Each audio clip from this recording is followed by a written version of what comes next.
Hi everybody, it's Nikki Moore with To the Moon and Back Behavioral Consulting, and today I'm here to continue my series on how to prevent tantrums. So this kind of piggybacks off of the predictability and consistency video that I gave you, I think probably about 2 weeks ago, maybe 1 week ago now. Anyway, so preparatory warnings. So if you have a little one that struggles with transitioning, this is a key strategy for you. And it will help so much because what happens is that when they're engrossed in a preferred activity, something that they're enjoying, aka TV, aka a game on their tablet, aka playing at the park, any of those things that are pretty highly preferred, and you need to move them along because you need to transition to another activity, go to the store, run our errands. Maybe you just don't want them on the TV that long and you want to kind of nudge them away from that. It's really hard to do that when they are engrossed and without any type of warning. So if you think about when you're in the middle of watching a show, your favorite show, let's say in the evenings, and somebody just up and turns off the TV, what would you do? You would be super upset, right? But then if somebody gave you a warning and said, hey, at the end of this episode or whatever, I'd like to, go ahead and eat dinner or something like that, then you'd be a little bit more understanding. Your brain would have a little bit more time to wrap its mind around, like, okay, this is it, this is the last episode. When this is over, I'm gonna go ahead and transition to another activity. So it's the same thing with your kids. We're gonna give them that same grace, right? We're gonna give them that same amount of control to be able to wrap their mind around these transitions, because transitions are really hard for kids. So the first preparatory warning I'm going to go over today is setting a timer. So this is something that is great because it is an objective third party. It's not you going and telling your kid it's time to leave.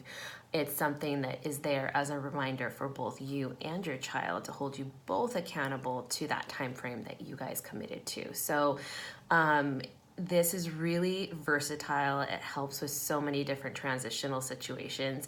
But the example I'm going to give you right now is leaving the park, right? When it's time to leave the park, a lot of times we find ourselves ending up chasing our child around the park because they don't want to leave, or it's really hard to get them to leave, right?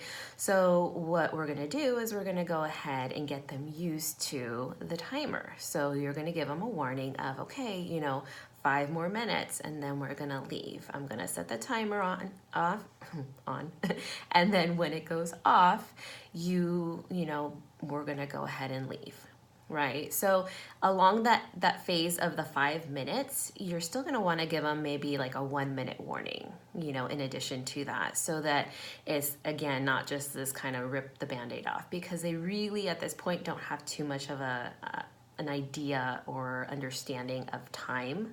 So, giving them that 1 minute, they learn pretty fast. Okay, 1 minute is pretty soon.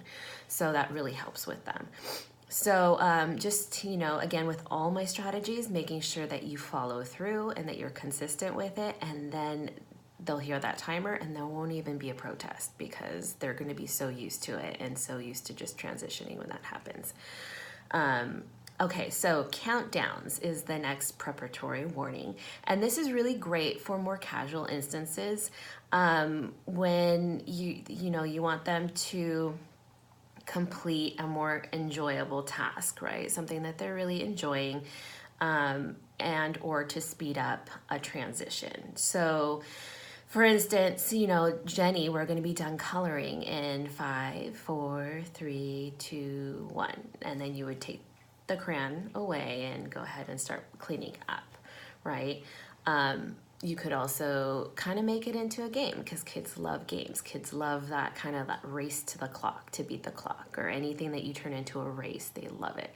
So, Jenny, it's going to be time to go get dressed and put your pajamas on. Let's race to the bed, let's race to your bedroom. Okay, 10, 9, 8, 7, 6, 5, 4, 3, 2, 1. And then you run, to the bedroom, and you make a race out of it. Of course, you're going to give them a grace period that fits the activity and like what you're asking them to do. So 5 seconds versus 10 seconds. You want them to feel successful as well. So natural endings is the next thing. So natural endings are my favorite preparatory warning because they're more natural. They just happen. It's not an external source like a timer or a countdown. It's more just a natural completion time. So for instance, again, at the park, because that's such a struggle typically for us to get our kids out of the park, right? So, you can say, Tommy, it's gonna be time to leave the park soon. And when our friends go,